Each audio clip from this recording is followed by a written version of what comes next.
Everyone, welcome to Talkin Bible with me, Rohan Bell, and Jeannie Schwartz. You're back for another week, Jeannie. Hello, Jeannie. Yeah, I feel like I never left. Well, it feels like a long time since I've recorded anything. So, Oh, really? yes. I feel like I see you every day. I don't know, recording. That's because you're editing all the videos and posting them on social. Yes, Yeah. that is me, yes. So I do. I see a lot of this Talking Bible You stuff. probably see more of me than my wife does, which is probably not a good thing.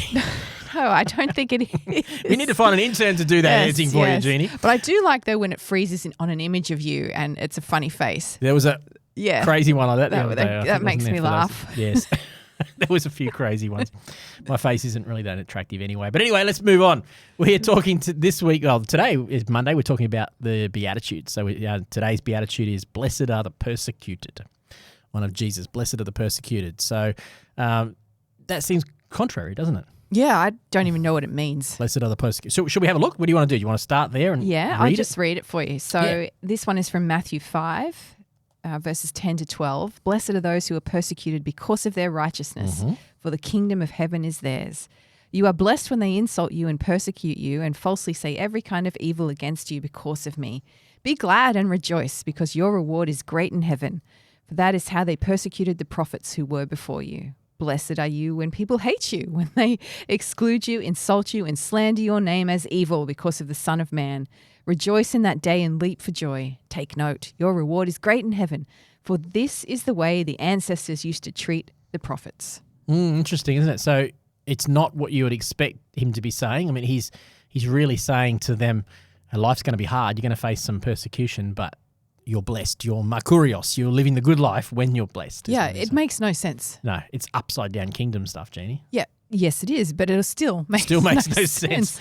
How can I be blessed when somebody hates me? Yes. When they exclude me and insult me? I mean, that to me sounds like I need a really good psychologist to just speak through that. To be able to process through the trauma of that. Because obviously in this context, Jesus is advocating for the fact that this is a persecution that's coming not because you're being I'm trying to think of a word that's appropriate to say on YouTube. You're not being a real idiot. This is you can say anything on YouTube, by the way. You probably can. Yeah, that's right. But you're not being a person that's putting, that's creating havoc in your own world by the way you behave. This is you're blessed are you who are persecuted for righteousness' sake.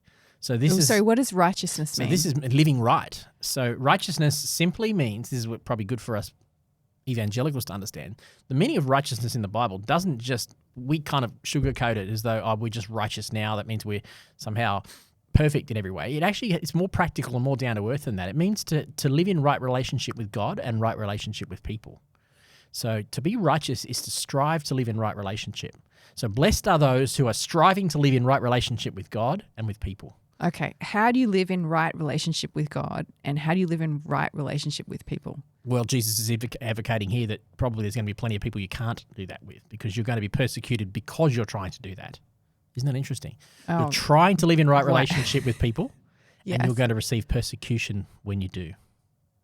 Well, that doesn't make any sense at all. Really? If I'm trying to live right, but I'm still persecuted because of it, that just seems unfair. Unfair? Okay. Yes. Right. All right. What about if in the effort of me wanting to live in right relationship with people, it involves me having to speak up for a person who is not being treated fairly? It might be a situation maybe it's a marriage and there's some kind of abusive control situation going on in that marriage and it's out of hand and in an effort to speak up for the person that's suffering in that marriage, I am speaking up for righteousness. I'm trying to restore right relationships there, but in the process of getting involved in that relationship, I have become persecuted by the abuser. I'm going to receive the persecution. I'm putting myself in a position where I can receive the same persecution that victim in that relationship is receiving. Does that make it right or wrong for me to do it? I still believe Jesus would say you still should speak up for those who cannot speak up for themselves. You should put yourself in a vulnerable place. But Jesus is going to say, but be aware when you do, whenever you try to put yourself out there to live right and restore healthy relationships, there are going to be people who don't like it. And more often than not, those people are going to persecute you. They are going to, they're not going to like what you're doing. So they're going to persecute you, and what that looks like, what persecution looks like, is a whole different question. It's not always just violence. It wasn't in the New Testament time. There was public shaming. There was, you weren't allowed to buy and sell. You'd be ostracized from your community. You could be, people often wouldn't, if you're in business, they wouldn't buy product from you. All those sorts of things. They're all part of what persecution is. And the early church suffered it tremendously. Yeah, because I think what you're talking about there's a difference between how they were persecuted to how we are persecuted. Yeah, so elaborate for me. What is the kind of persecution that Jesus meant?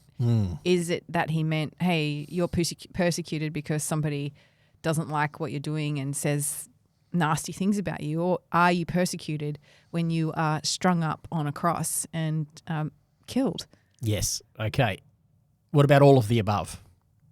Even in that time it was. The persecution ranged from, like I said, public slander, public shaming, ostracizing in the community, all the way through to martyrdom. It's all, I think Jesus would say, it's all part of the plan of the enemy. It's all part of the hatred that's in the world. At its root cause is sin and pride, and we will suffer that when we want to live by a different standard that is putting ourselves out there to speak up for others, to bring justice to the world. We will put ourselves at, we'll put a target on our back with those that don't want the weak to be supported. You talking about standing up for the standing up, what did you say? Standing up for a victim, for instance. Standing in up a for a situation victim. like that, yes. Okay. That sounds different again to me than, say, for example, if you are out preaching the word of God, or let's put it in... Preaching the gospel. Preaching the gospel, or even put it back in the 300s or something. And I've got this story. I read this story and I don't have it in my notes. I remember it, where these two women were converted Christians. They were citizens of Rome, but their name starts with P something. I'll probably need more information than that.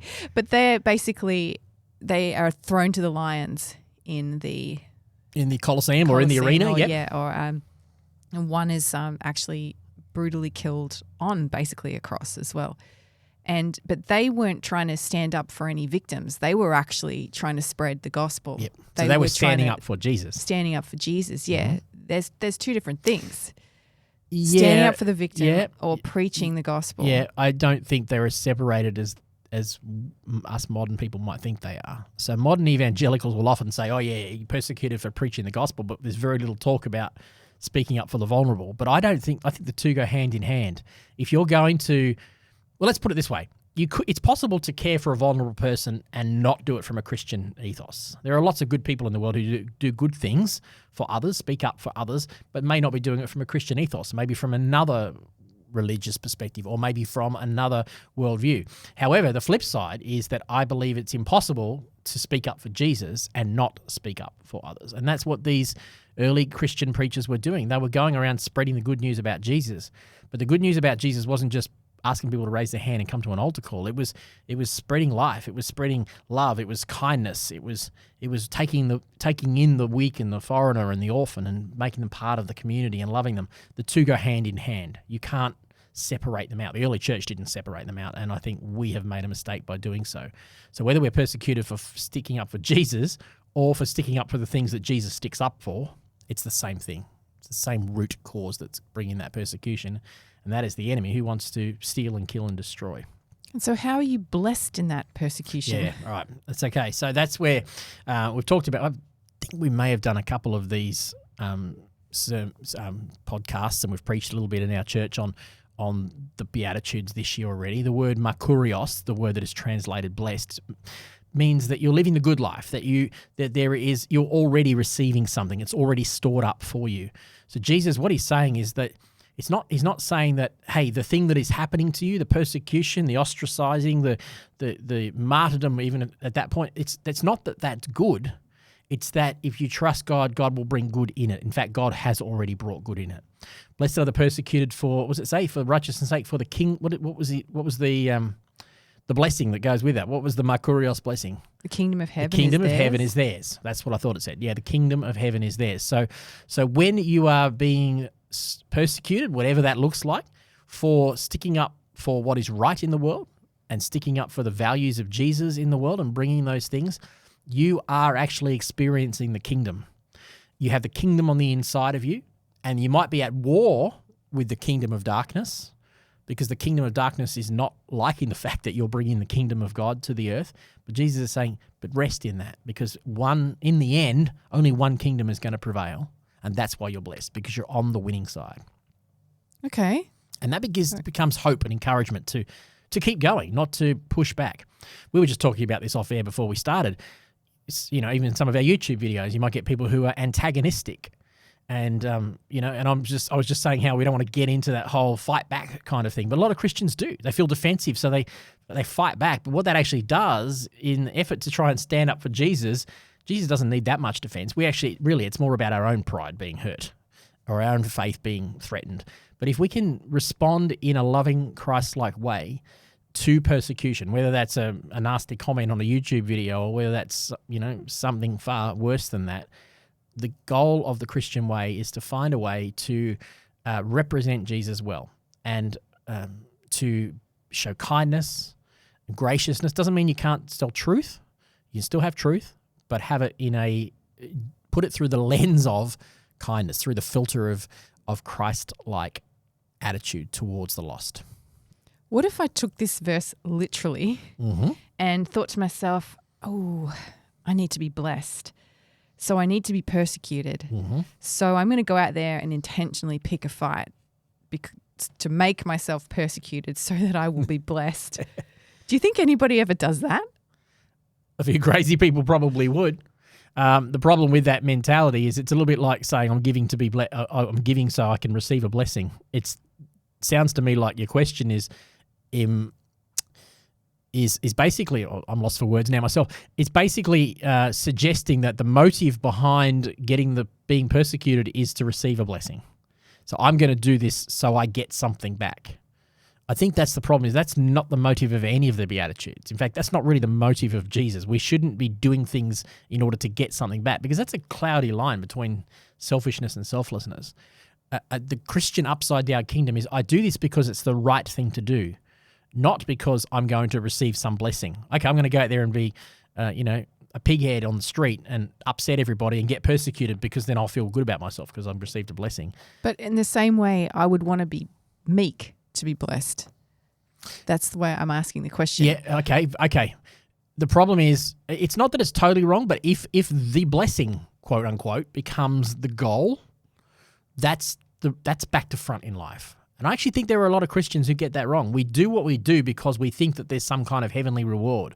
We do what we do for the motive of those things. And there is, and it's not that those things aren't right. But if a selfish motive is the reason we go out to do things, whether that's to be meek or to allow persecution or to be generous or whatever it might be, if the reason is we're going to get something back, that's not the heart of God. That's the upside down kingdom. That's not the upside down kingdom. So we need, while those things are true, they shouldn't be our motives. Our motives should always be, I'm going to do this because it's the right thing to do. It's the way of the kingdom. I think I'm thinking about this backwards, but I'm intentionally doing it because when you go to church, people will say from the front, you're going to be blessed today. God is going to bless you. And you even say at the end, have a blessed week. Yes, God bless. Yeah. But then some people walk away and go, I don't have any blessings at all in my life. I don't see any blessings. But what if I intentionally made myself be persecuted? Can I then receive a blessing if I make myself meek? Is that how I get the blessing? Because everybody's after a blessing of God. All right, everyone's after a blessing. Yeah, okay, no, I'm with you. I'm tracking with you. I still think there's just be careful that you're not chasing the blessings. Well, for example, here, you're blessed when they insult you. So what if I go and stand out on the corner and I say, you're going to go to hell because you don't believe, but that makes me feel better. I'm getting the blessing somehow. I wonder if that's not the right kind of blessing, though, because the motive behind it, seeking the blessing, seeking the feel-good, was not the motive. No, my motive is I'm going to go out and stand on the street corner to promote the gospel and knowing that I'm going to be insulted. Okay. Therefore, somehow I'm going to be blessed. Okay, that's moving more towards a motive of wanting to do something for the kingdom as opposed to wanting to receive something from the kingdom. And I think that's getting closer to where I'm going with that. I wouldn't always advocate for being an obnoxious, person on the street corner doing that. That's not only because that's not always the most effective way to reach people. So I think you're on the right track, but I think the way of Christ is to make sure that our motives, if we look at our motives as much as possible, our motives are others focused. So if I'm going to go out there and preach, I'm not going out there and preaching just to defend Jesus, just so I can get a persecution. I'm going out there to preach about Jesus because I genuinely love people and I believe Jesus loves people and I believe that I have a truth that I want them to know.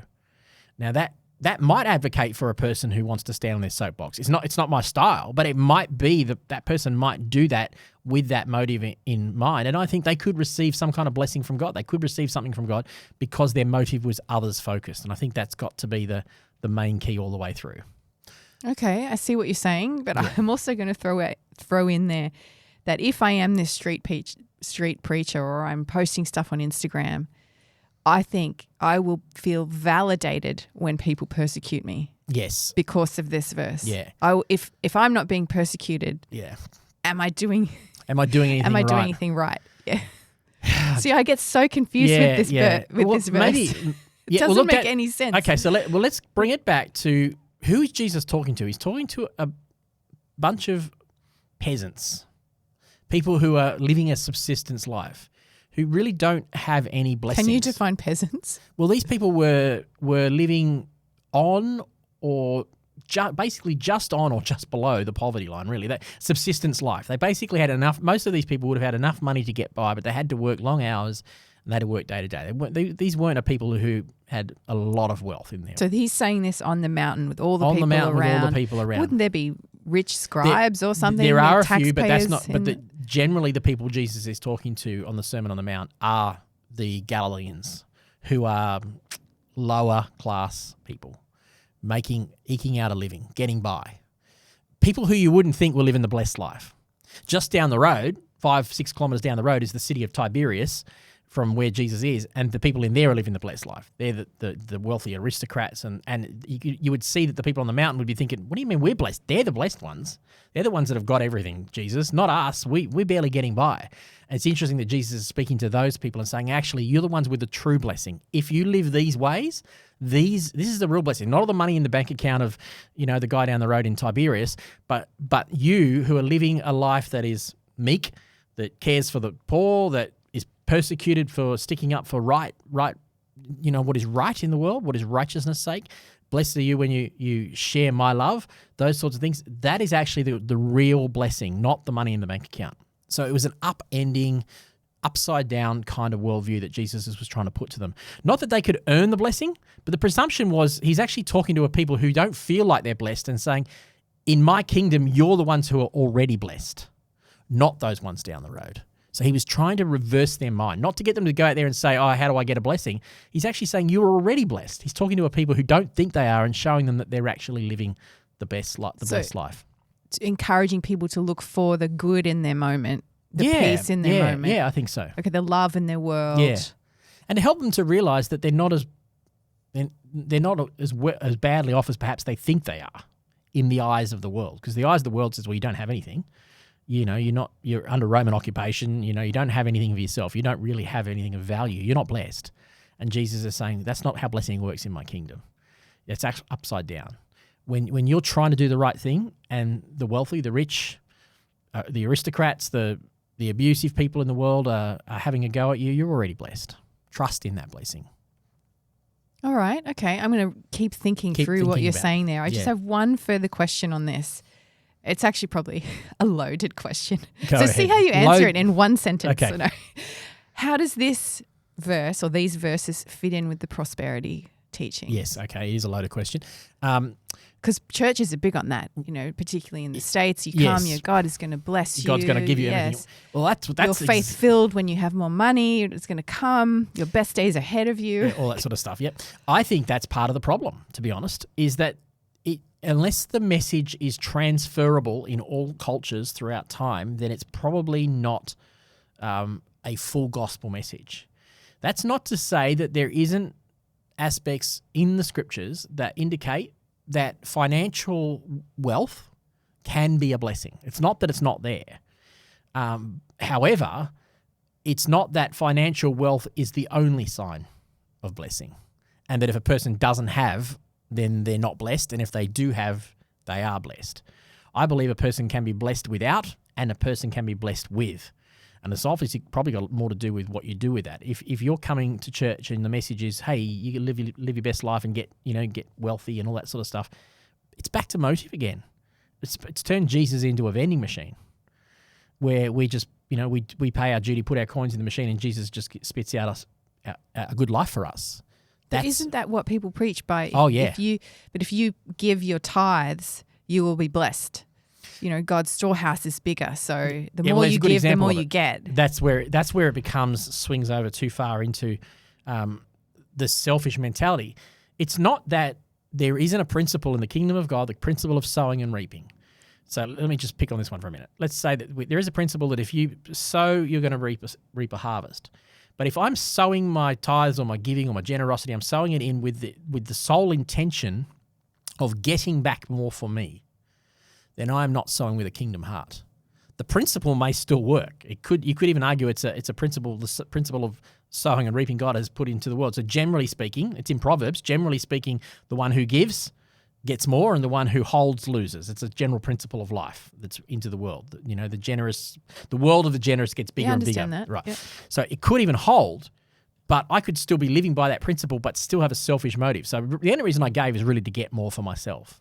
And James, in his letter, he rebukes them for that. He says, you ask because you want to get it for yourself. You're asking with wrong motives. So my thought always around whether it's generosity or blessing or living out any of these Beatitudes is, what is my motive? I may receive a blessing back, but if I can go, okay, I'm going to be generous with my finances, and if I receive back more finances, the motive behind me will continue to be, I want to be more generous with my finances. I want to be more of God's kingdom, not so I can have more and keep more for myself. It's a subtle heart issue, but it's a very significant heart issue. We're dealing with issues now that really get down into the core of what it means to be a follower of Jesus. What is my motive for living the way I am? Am I living this way because of gratitude for what Jesus has already done for me and I want to honor him with my life? Or am I living this way because I genuinely want to receive more stuff from Jesus or more blessing from Jesus or more peace from Jesus? Those motives are not healthy motives. In the end, their bubbles are nothing. They'll come falling down around us. I think I need to talk to you more on this, because when you said that then, I was like, yeah, but I do want more peace. I do want more of Jesus. I do want more and more and more and more. So for me, just to finish, what's your motive for wanting more?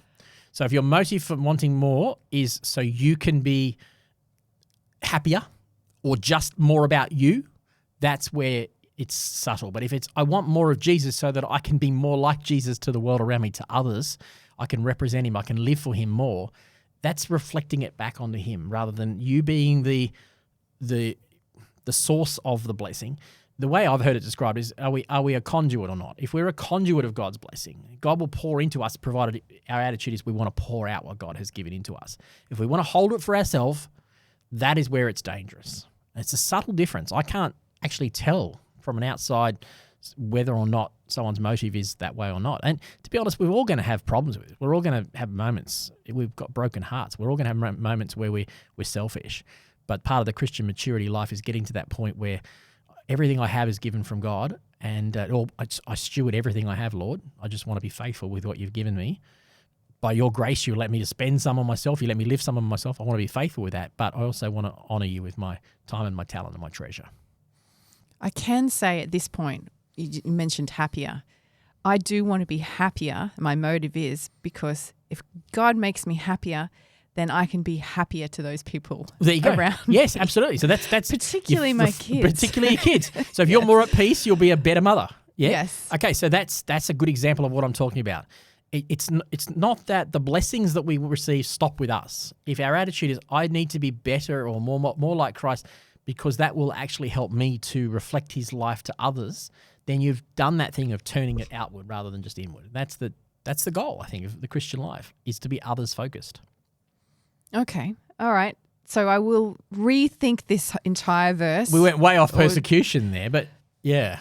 Well, we started on it, but we went beyond that to all kinds of blessings, didn't we? Yes. You could talk on this one for a long time because it undoes a lot of the prosperity teaching. Yes, it undoes does. A lot of because prosperity teaching faith. says, oh, you're going to be good and everything's going to be easy for your life. And Jesus is saying, no. If you're living for me, you're going to be persecuted. Yeah. Yep, absolutely. All right, okay. Let's end that there because I have a lot more to talk about that, and I think over the next year we may come back and talk about it. I'm sure we will. Okay. Yes. Thanks, Jeannie. All right, Thanks, thank everyone. you. Talk to you next time.